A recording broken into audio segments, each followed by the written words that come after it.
नमस्कार, सुभाष की बात में आपका स्वागत है। दरअसल हमारे देश में जो हमारा संविधान है, जो 26 जनवरी 1950 से हम लागू मानते हैं, बाबा साहब अम्बेडकर और बहुत सारे लोगों ने पूरी दुनिया के संविधान को देखकर उसकी बेहतर चीजों को समाहित किया। संविधान को जब आप पढ़ते हैं तो उसमें संविधान जो है उसमें सीधे सीधे उस समय ना लिखा हो कि संविधान कोई समाजवादी सोच है या धर्मनिरपेक्ष सोच है या सेकुलर सोच है, ऐसा नहीं लिखा। पर उसकी सारी ऋचाएं यदि मैं कहूं कि वो कहीं ना कहीं इसी बात की ओर इंगित थी। बाद में संविधान में जब संशोधन हुआ तो इंदिरा गांधी ने ये दो शब्द जो है सोशलिस्ट और सेकुलर, ये शब्दों को जोड़ा।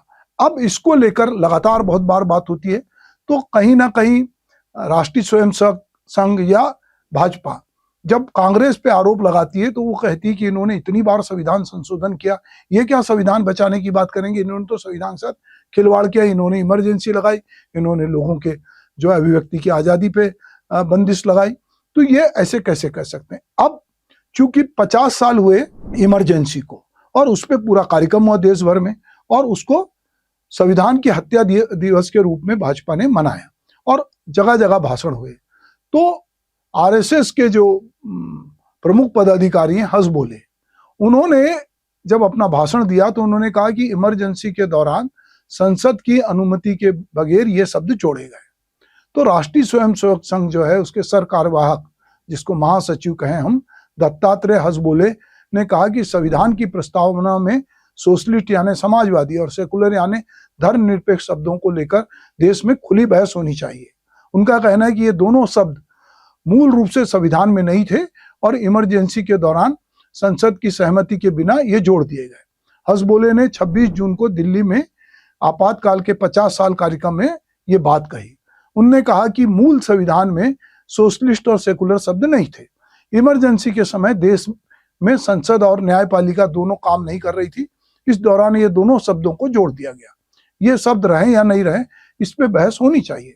हसबोले ने कांग्रेस और राहुल गांधी का नाम लिए बिना इमरजेंसी को लेकर निशाना साधा।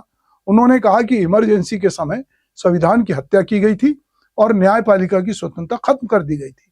दरअसल सेकुलर और सोशलिस्ट शब्द 1976 में 42वें संविधान संशोधन के जरिए शामिल किए गए थे। इस दौरान देश में आपातकाल था। 25 जून 1975 को तत्कालीन प्रधानमंत्री इंदिरा गांधी ने देश में आपातकाल की घोषणा की थी।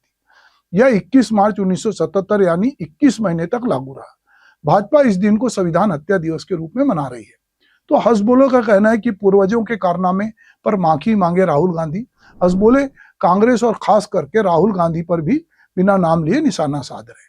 तो निश्चित रूप से इमरजेंसी के दौरान उनका कहना है कि 1 लाख से ज्यादा लोगों को जेल में डाला गया, 250 से ज्यादा पत्रकारों को कैद किया गया, 60 लाख लोगों को जबरन नसबंदी कराई गई और न्यायपालिका की स्वतंत्रता खत्म कर दी गई। अगर ये काम उनके पूर्वजों ने किया था तो उनके नाम पर इनको माफी मांगनी चाहिए।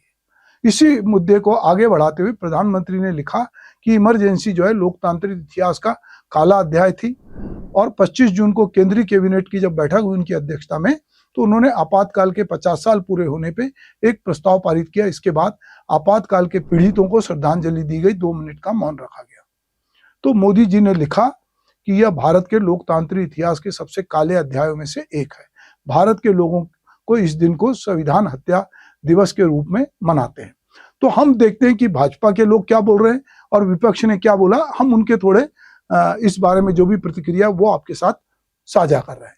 अब उनको लगता है कि जैसे भारत की स्वतंत्रता में जो स्वतंत्रता संग्राम सेनानी थे, उसी समय ये जो मीसा में जो लोग बंद हुए थे ये भी सेनानी है, इसलिए कई जगह कई राज्यों में इनको पेंशन भी मिलती है। अब इस पे कांग्रेस के नेता जो हैं, जो खड़गे जी हैं, वो कह रहे हैं कि भाजपा का ना तो संविधान बनाने में ना आजादी में कोई योगदान था।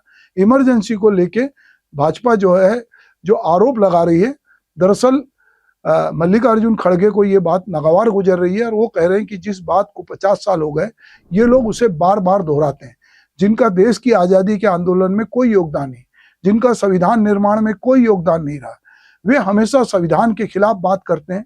अंबेडकर, नेहरू और संविधान सभा ने जो संविधान तैयार किया उसको उन्होंने कभी रामलीला में उसकी प्रति जलाई, तो कभी अंबेडकर, नेहरू, गांधी की फोटो जलाई, इनका कहना है कि संविधान बना है उसमें हमारी पारंपरिक संस्कृति का अंश नहीं है, चाहे वो मनुस्मृति के तत्व हों, वे इसमें नहीं थे, इसलिए संविधान को ये लोग नहीं मानते। राहुल गांधी ने भी जो है इस मुद्दे पर संघ और भाजपा पे निशाना साधा है। हज़बोले के बयान पर उन्होंने कहा कि आरएसएस का नकाब फिर से उतर गया है।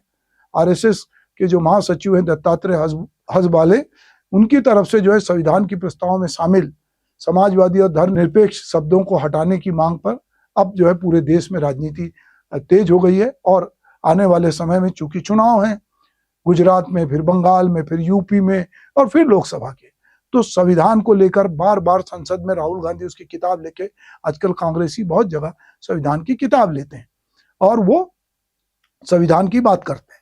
तो उनको लगता है कि जो आरएसएस है वो उसका नकाब उतर गया। दरअसल वो संविधान के शुरू से खिलाफ उनको संविधान चुभता है, क्योंकि वो समानता, धर्मनिरपेक्षता और न्याय की बात करता है। तो निश्चित रूप से वो चाहते हैं, वो कह रहे हैं कि ये मनुस्मृति से देश को चलाना चाहते हैं और उसको लेकर बातचीत हो रही। तो इस समय देश की राजनीति फिर से एक बार संविधान बचाओ यात्रा में। अच्छा, मजेदार बात यह है कि कांग्रेस भी संविधान बचाने की बात करती है, बीजेपी भी संविधान बचाने की बात करती है और बाकी सब लोग संविधान बचाने की बात करते हैं, पर संविधान को लेकर एक दूसरे पे आरोप प्रत्यारोप हैं। पर संविधान जो है हमें सबको आजादी देता है, बोलने की बात करता है। अब इसमें जयराम रमेश, अशोक गहलोत और सब लोग इसमें कूद गए। अब थोड़े दिनों बाद हम देखेंगे कि पूरी राजनीतिक दल, चूंकि इंडिया गठबंधन जो है संविधान को लेकर, बाबा साहब अम्बेडकर को लेकर बातचीत करते रही है, संविधान यात्रा भी निकली है, तो आने वाले समय में ये मुद्दा बहुत रंग लाने वाला है, क्योंकि अब पहली बार आरएसएस के प्रमुख प्रवक्ता ने ये बात कही है कि ये दोनों शब्द संविधान से हटाए जाए।